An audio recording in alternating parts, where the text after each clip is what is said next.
1절 시작할 때 보면 보통 구약 같은 경우는 특히나 이 모세오경의 시작은 시간이나 장소들의 이동에 대한 이야기들이 많이 나옵니다. 특히 이제 출애굽부터 그런 이야기들이 많이 이렇게 좀 뭐랄까요 등장을 하죠. 오늘 말씀 역시 출애굽기 19장을 보면 1절에 이스라엘 자손이 이집트 땅에서 나온 뒤, 이집트 땅에서 이제 나온 뒤는 출애굽 사건을 뜻하죠. 출애굽한 뒤 셋째 달 초하루가 지났대요.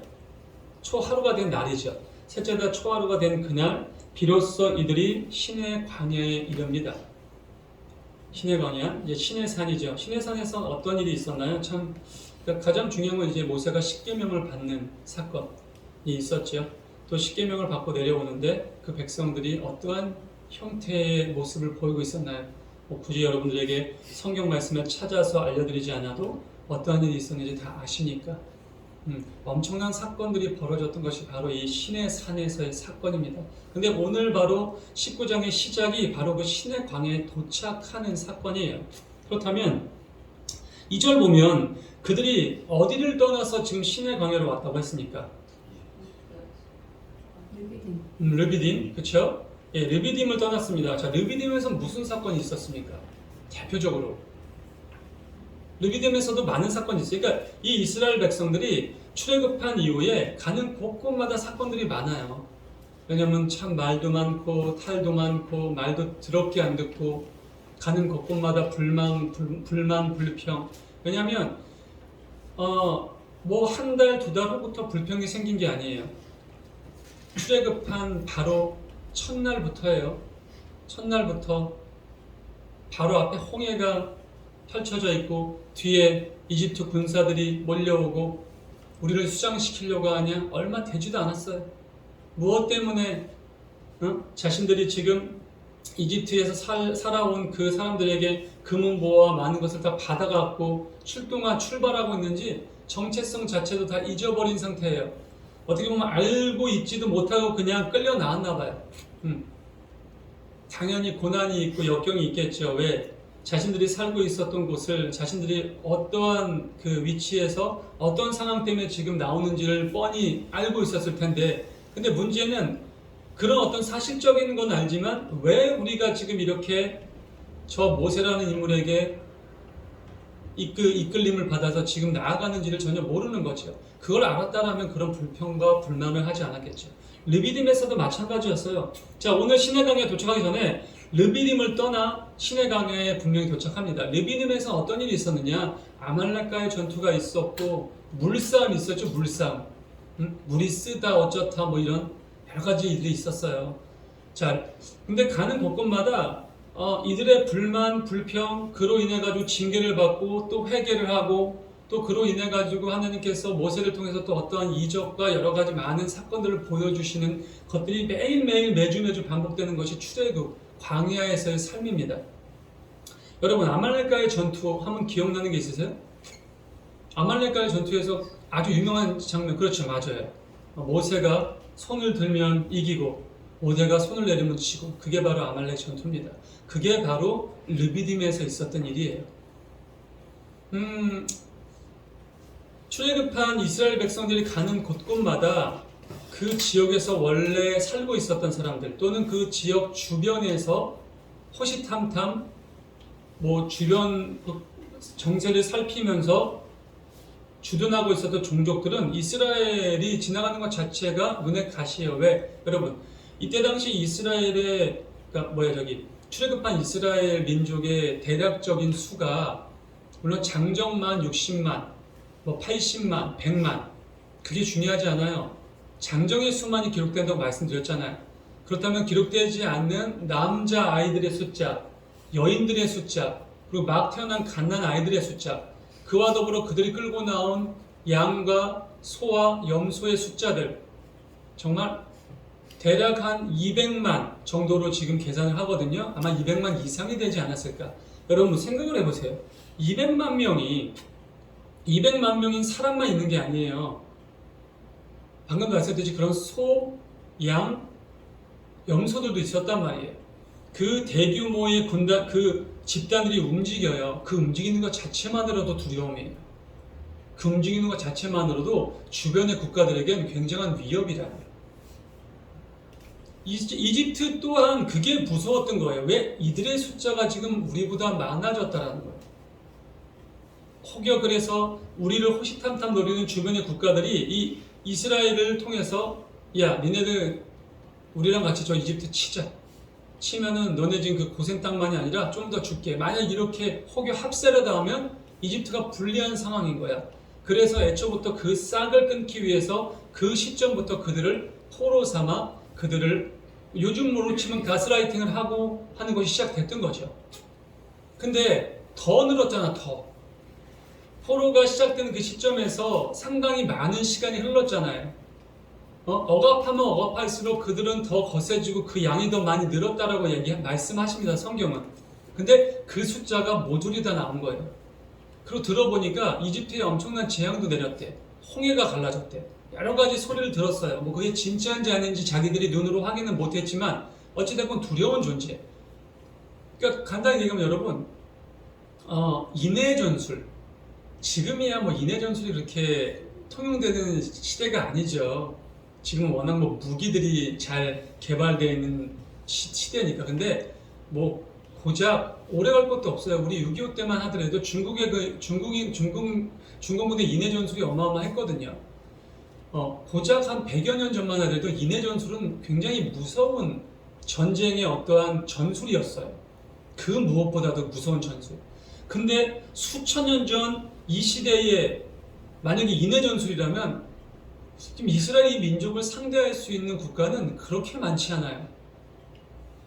그러니까 얼마나 아말렉도 무서웠으니까 선제 공격을 한 거고 여러 가지 이유들을 들 수 있어요. 단순하게 뭐 신학적으로 여러 가지로 하나님의 백성의 나중에 그들이 자라서 거기서 뭐 다윗이 나오고 예수님이 나오고 이런 거를 애초에 막기 위해서 사단이 역사를 일으켰다? 그건 제 개인적인 생각으로 너무 좀 극단적인 해석인 것 같고 주변 정세나 어떤 우리 인간적인 역사들만 보더라도 충분히 납득이 될 만한 상황들이에요. 바로 그것이 이 르비딤에서 있었던 일이에요. 근데 신기하죠?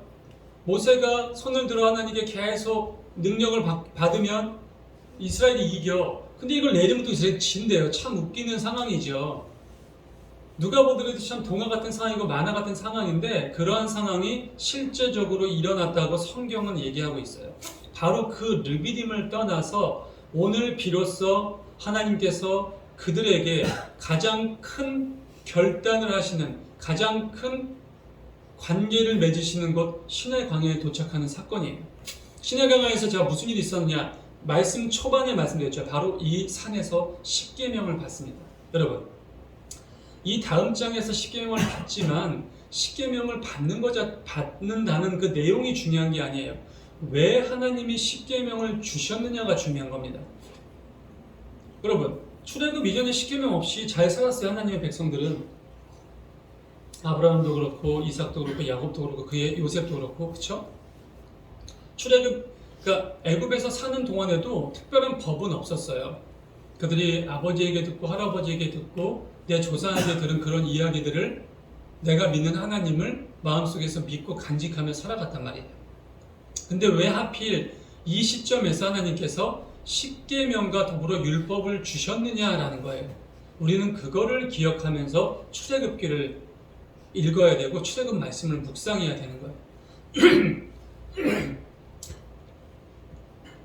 오늘 말씀의 제목이 언약의 조건이에요.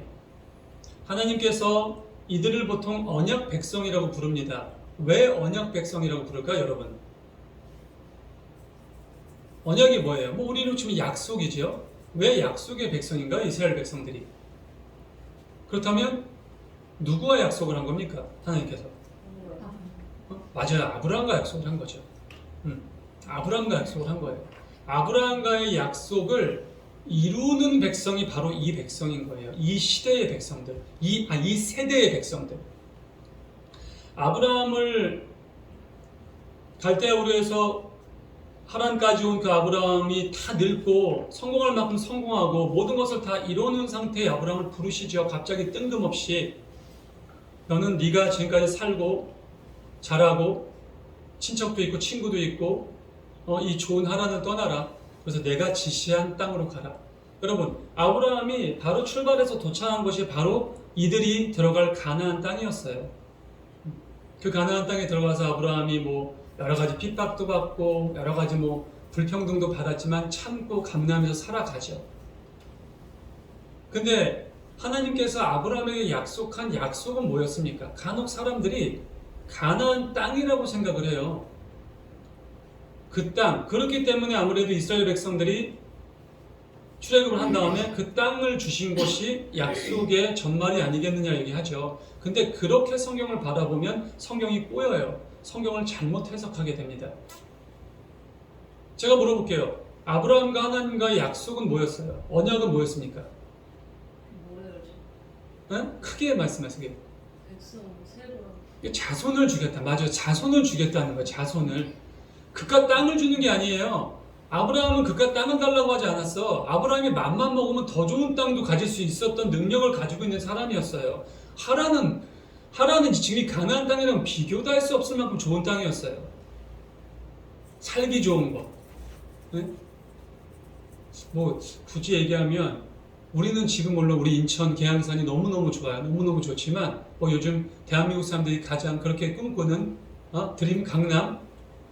강남도 살고 있어 지금 하란이. 근데 갑자기 하란을 불러가지고 쫙 무슨 산골짜기 아무도 없고 저녁만 되면 막 이리가 울고 막 이런 데로 가라는 거예요. 근데 아브라함이 왜? 무엇 때문에? 어떤 언약 때문에? 아브라함의 어떠한 믿음, 순종, 많은 것들을 칭찬하는 신학자들, 또 후대의 후손들도 많아요. 히브리서에서도 아브라함의 믿음을 굉장히 높게 평가하고 로마서에서 바울 역시 아브라함의 믿음을 굉장히 높게 평가합니다. 근데 그런 걸 떠나서 하나님이 아브라함과의 약속의 조건은 뭐였냐? 바로 자손을 주겠다라는 거예요. 바닷가의 모래알을 봐라, 하늘의 별들을 봐라, 너의 자손이 저렇게 무수하게 많아질 거다. 그 얘기를 들었을 당시에 아브라함의 나이가 몇 살이에요, 여러분? 90세가 훌쩍 넘은 노친네였어요. 노인네였다고요. 근데 성경은 뭐라고 얘기해요? 아브라함은 하나님의 그 말을 믿었다라고 얘기해요. 하나님은 그런 아브라함의 믿음을 뭐라고 말씀하셨어요? 이러한 믿음을 하나님은 의로 여겼다고 하셨어요. 내가 마음속에서 믿고 안 믿고가 굉장히 중요한 거예요. 겉으로 믿는 것처럼 보이는 행동이 중요한 게 아니에요. 겉으로 믿는 것처럼 보이는 어떠한 겉모습이 중요한 게 아니라 내 마음에서 진정으로 믿고 있느냐, 그 하나님의 말씀을 전적으로 의지하고 있느냐가 중요해요. 오늘 말씀 드디어 하나님께서 기억하셨던 그 아브람과의 약속, 내가 너에게 정말 셀 수도 없을 만한 자손을 줄게.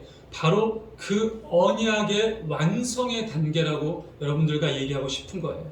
근데 그 언약이라는 것이 여러분 무조건적인 언약이 아니에요. 무조건적인 하나님의 베푸심이 아니었어요. 아브라함에게도 마찬가지였어요. 아브라함에게 너가 친척 아비 집을 떠나라. 안 떠났다면 아브라함은 지금 믿음의 조상이 되지 못했겠죠. 이삭도 못 낳았겠죠. 그렇죠? 이런 어떤 사건들, 이런 어떤 역사적인 성경책의 구성이 완전히 바뀌어 버렸을 거예요. 근데 아브라함은 순종했거든요. 근데 하나님은 계속해서 아브라함을 시험하십니다. 단순히 그거 하나만으로 아브라함을 평가하지 않으세요. 이집트의 사건, 그렇죠? 또 주변의 여러 강대국들과의 어떤 협약과 전쟁과 또 조카 롯이 잡혀가서 또 그런 어떤 고난들, 그죠? 소돔과 고모라가 멸망하는 사건들, 하나님과의 독대들, 많은 어떤 사건들이 있죠. 그리고 하나님이 비로소 아들을 주십니다. 아들을 주시는데 하나님이 진짜 아브라함을 인정하는 사건이 바로 그 아들을 바치라는 사건이었어요. 그 아들을 바친 그 사건 이후에 하나님이 비로소 이런 말씀을 하시죠. 내가 이제야 비로소 이제야 진정으로 네가 나를 두려워하는 줄 알겠다. 바꿔 말하면 내가 이제 너를 믿겠다. 하나님께서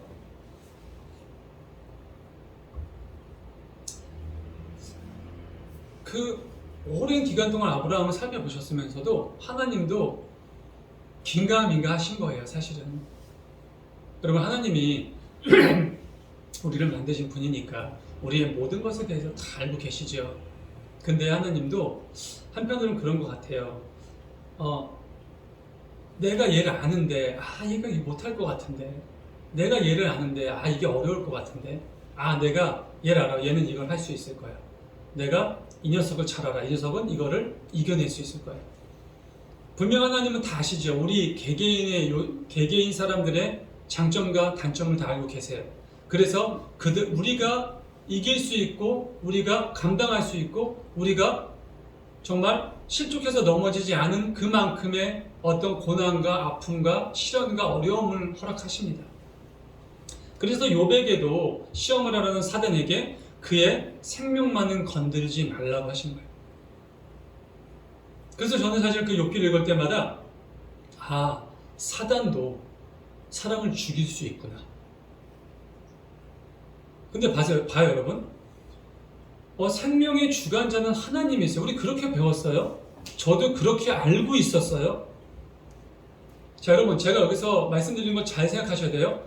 아는 것과 믿는 것의 차이예요. 자, 우리가 성경 말씀을 통해 지금 자라는 저 들풀도 하나님이 입히신다. 지금 저 포수에게 잡힌 저 새도, 참새도 하나님이 그 생명을 허락하지 않았으면 그 포수한테 죽지 않았다라고 표현되어 있는데, 하나님이 왜 사단에게 너에게 모든 걸 맡기겠다, 다만 그의 생명만은 건드리지 말아라. 그럼 뭐야? 사단도 그의 생명을 취할 수 있다라는 거예요. 그렇지 않나요? 제 말이 틀린가요? 문맥적으로 보면? 그죠? 자, 가인이 아벨을 죽입니다. 최초의 살인자죠. 그럼 하나님이 아벨의 죽음을 허락하셨다라는 얘기예요. 반대로 얘기하면? 맞나요? 그럼 우리는 여러분, 왜 하나님께서 아벨의 죽음을 허락하셨을까도 생각해 봐야 돼요.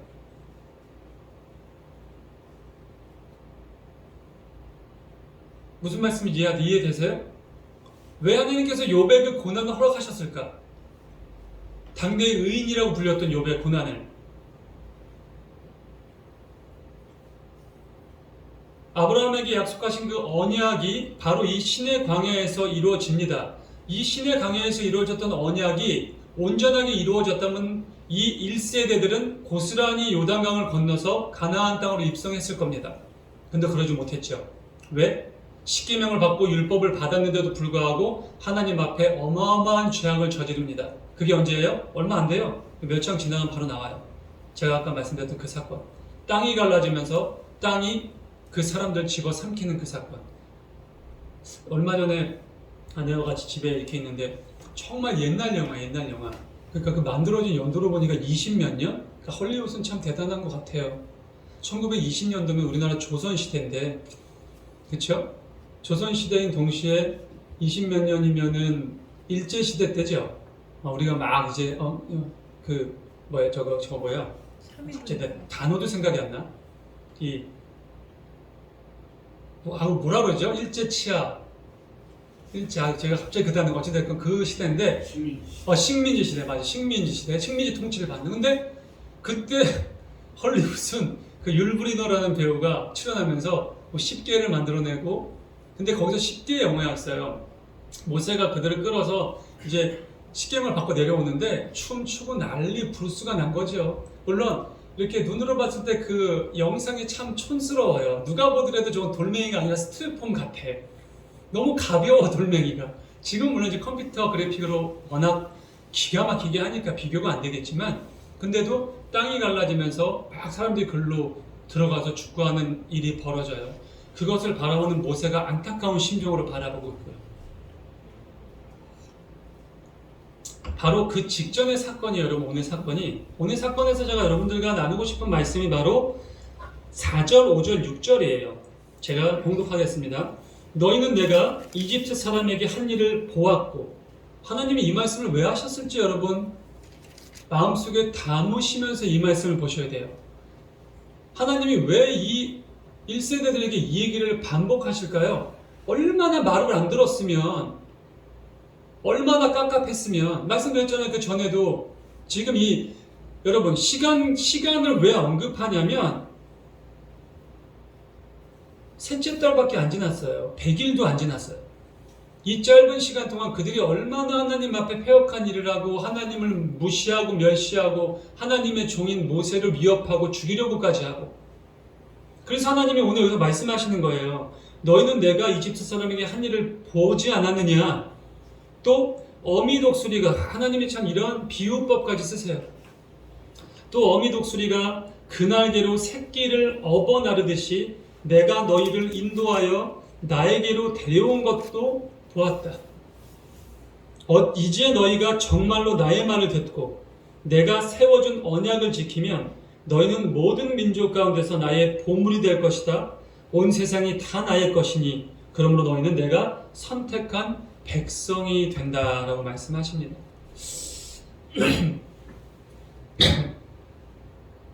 한편으로 저는 이 말씀을 읽으면서 하나님 뭐가 부족하셔서, 하나님이 뭐가 그렇게 모자르셔서, 하나님이 뭐 때문에 도대체 이 패역한 백성들이 이렇게 사정을 하실까라는 생각을 저는 해봤어요.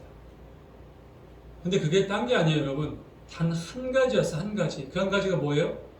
약속 때문이에요, 약속 때문에. 아브라함과의 약속 때문에. 아브라함의 하나님, 이삭의 하나님, 야곱의 하나님, 바로 그 하나님이시기 때문에.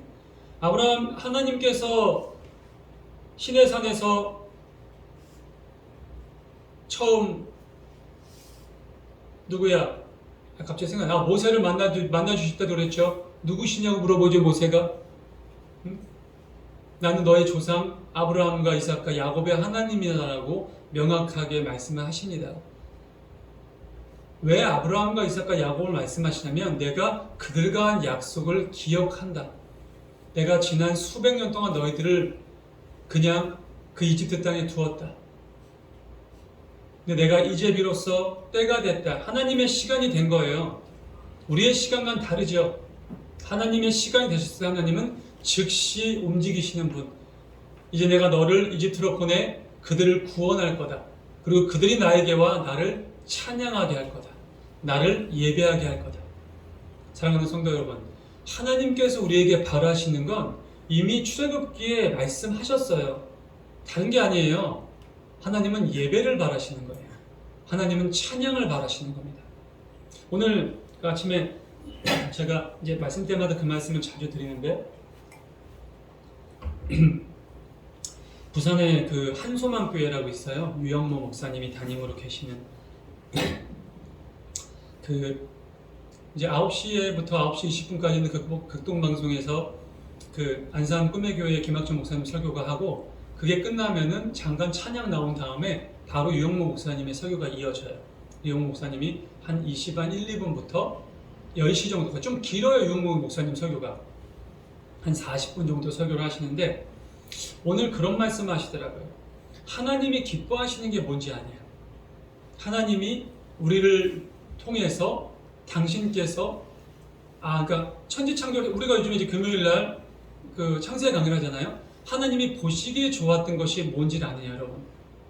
하나님을 위해서 뭐 선교 엄청나게 하는 거, 엄청나게 막 희생하는 거, 뭐 엄청난 사람들 많이 뭐 전도하는 거, 맞아요. 그런 것도 칭찬받을 만한 일이죠. 근데 아니라는 거예요. 하나님이 진정 우리에게 바라는 것은 너희들이 기쁘게 사는 것, 너희들이 행복하게 사는 것, 너희들이 이 땅에서 만족하게 사는 것, 너희들이 이 땅에서 즐겁게 사는 거라고 말씀하시는 거예요. 제가 아마 이 비슷한 말씀을 여러분들에게 한 얼마 전에 제가 이제 금요일에 배웠는지 주일에 배웠는지 기억이 안 나지만 말씀에서 말씀을 드렸어요. 목사님들의 어떠한 성경을 해석하는 해석의 방향성은 그렇게 크게 다르지 않구나. 그러면서 그럼 오늘 유영모 목사님 말씀하신 본문이 에녹의 이야기였어요. 도대체 에녹은 어떤 인생을 살았기에 하나님과 동행하면서 하나님이 데려가셨을까? 그 말씀을 하는 거예요. 여러분, 자, 엘리야는 무지하게 고생했죠. 우리가 뭐 엘리야의 일대기를 보면 알잖아요. 오히려 하나님에게 이제 죽고 싶다라고 얘기할 정도로. 이세벨이 자기 죽인다는 소문 듣고 무서워서 벌벌 떨어가지고 산속에 들어가서 숨고, 얼마나 비참합니까? 하나님의 사람이 그 바알 선지자들의 싸움에서 하나님의 불이 내려와서 그 엄청난 이적을 이뤘던 그 용맹한 용사가 이세벨이 내가 널 죽이겠다는 그 협박 하나에 벌벌벌 떨어가지고 숨어 지내는 것, 그 꼬락서니 자체가 얼마나 비참합니까? 그런 비참함을 겪고 나서 들림 받죠. 이거랑 달라요. 에녹은. 에녹의 이야기가 그렇게 많지도 않아요. 한 두세 절 나와, 두세 절.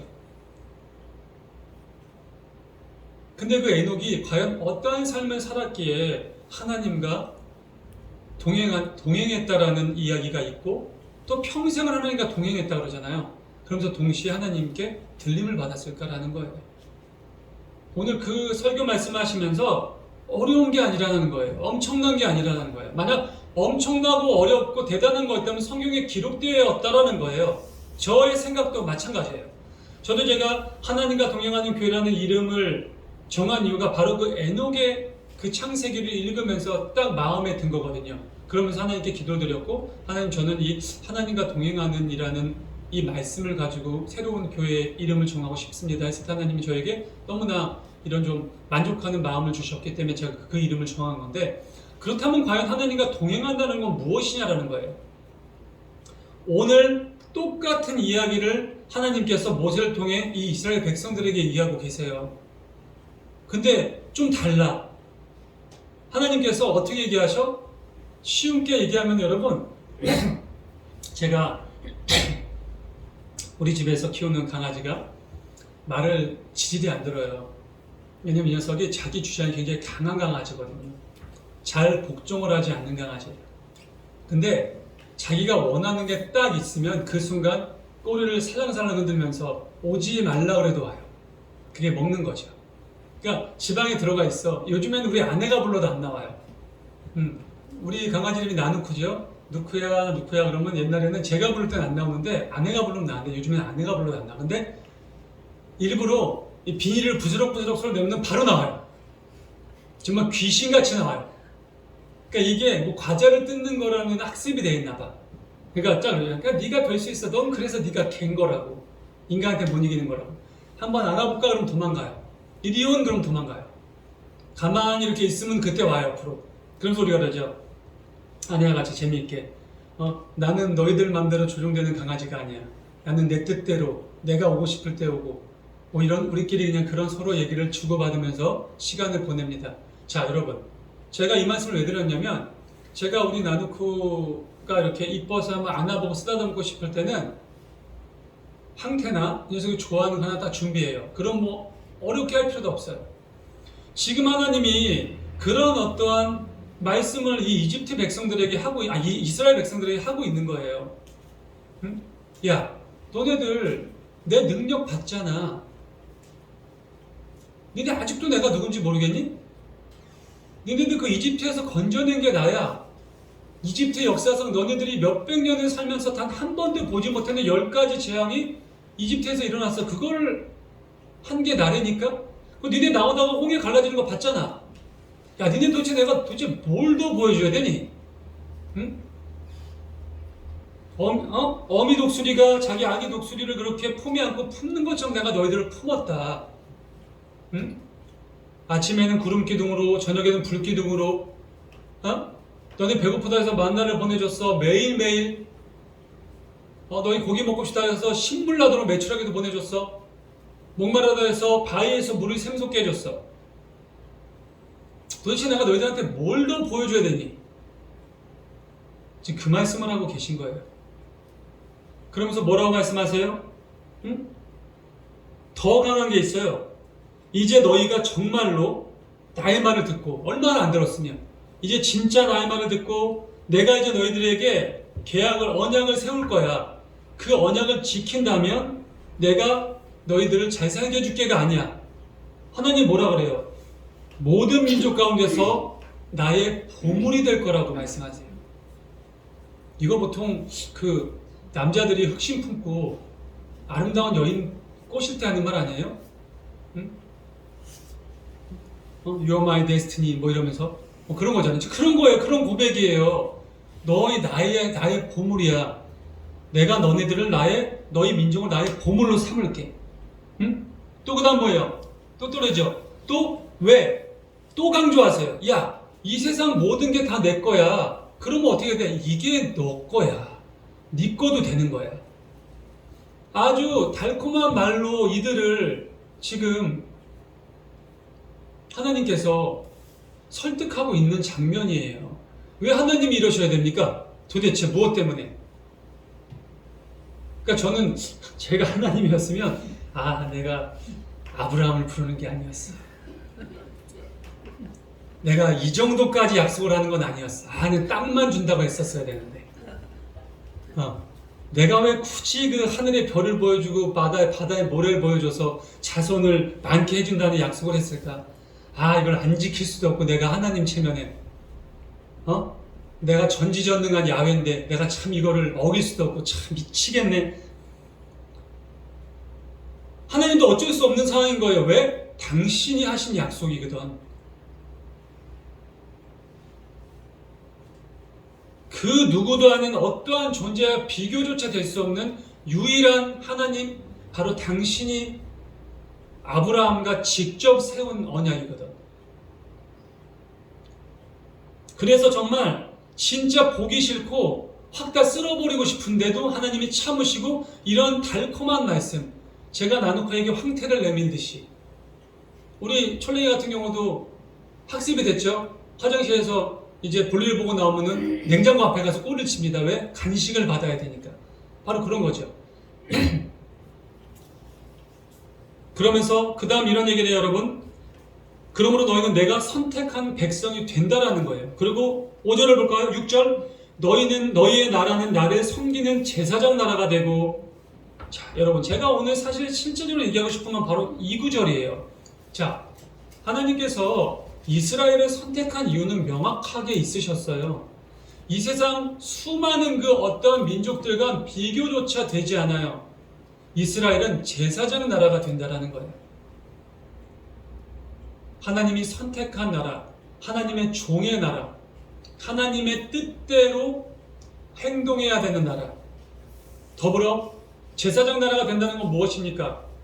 이 나라를 통해 하나님이 계획하신 구속사, 하나님이 계획하신 구원의 역사가 펼쳐져 나가야 되는 그 중추적인 역할을 담당해야 될 것이 바로 이 이스라엘 백성이라는 거예요. 그래서 하나님께서 이렇게 공을 들이시는 거예요. 아브라함과의 약속도 약속이지만 하나님의 계획, 하나님이 펼쳐놓으신 그 구속사의 계획 아직 끝나지 않았어요. 지금도 진행 중이에요. 그 계획에 마침표를 찍기 위해선 너희가 필요한 거예요. 너희를 통해서 온 세계 방방곡곡으로 나의 복음이 전파돼야 되고 나의 계획이 선포돼야 되기 때문인 거예요. 근데 너희들이 나의 제사장의 나라가 돼야 되는데 제사장의 나라가 되기 위해서는 많은 조건들이 있어요. 근데 그 중에서 여러분 율법을 지켜야 된다, 어떤 십계명을 마음속에 새겨야 된다, 위에처럼 그런 이런 거 다 빼고 딱 한 단어로 집결이 돼요. 딱 한 단어로 해석이 돼요. 바로 그것이 그 다음 구절이에요. 다시 한번 우리 함께 6절 읽을까요? 시작.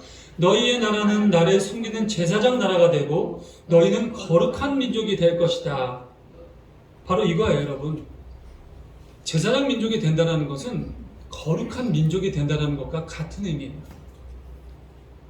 다르게 얘기하자면 여러분, 우리가 진짜 하나님의 자녀, 하나님의 백성, 하나님의 교회가 되기 위해선 우리가 거룩해야 된다는 거예요.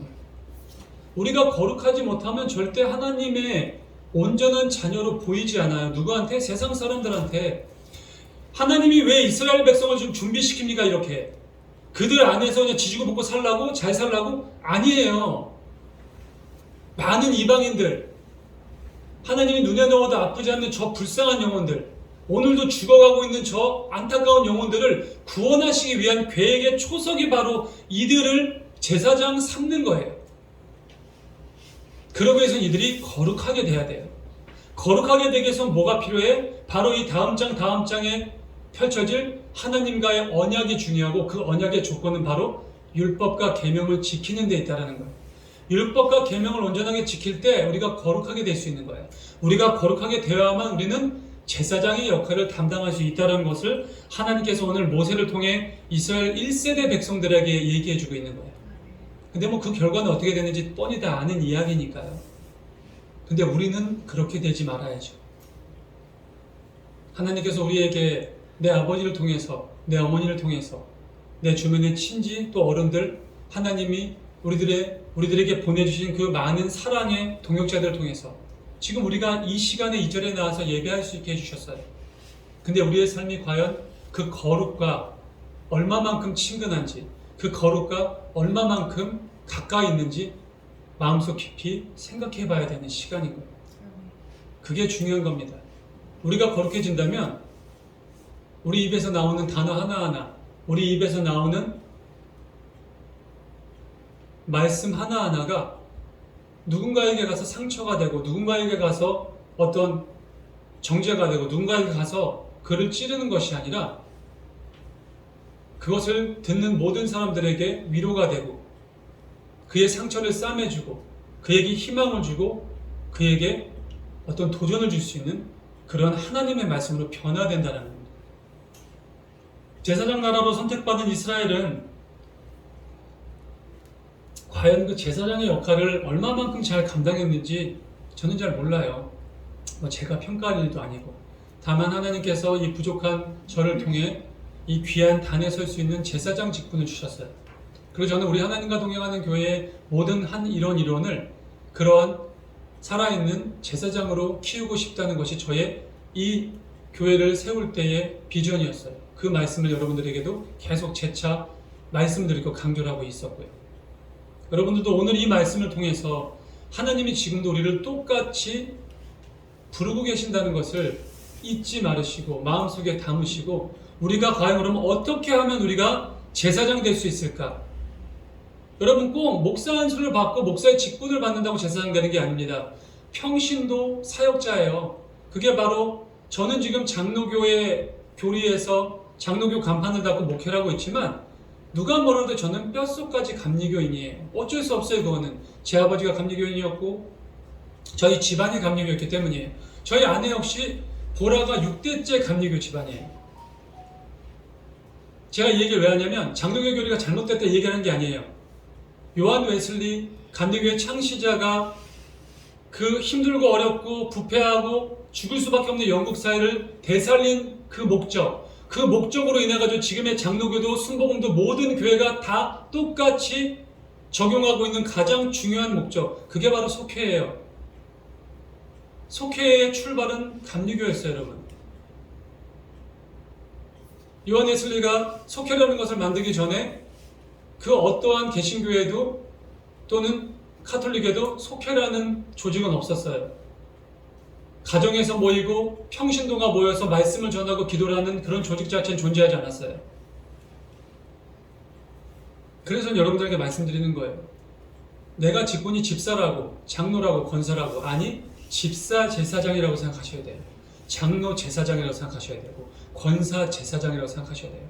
내가 직분이 없다면 평신도 제사장이라는 그러한 책임감을 갖고 거룩한 삶을 사셔야 돼요.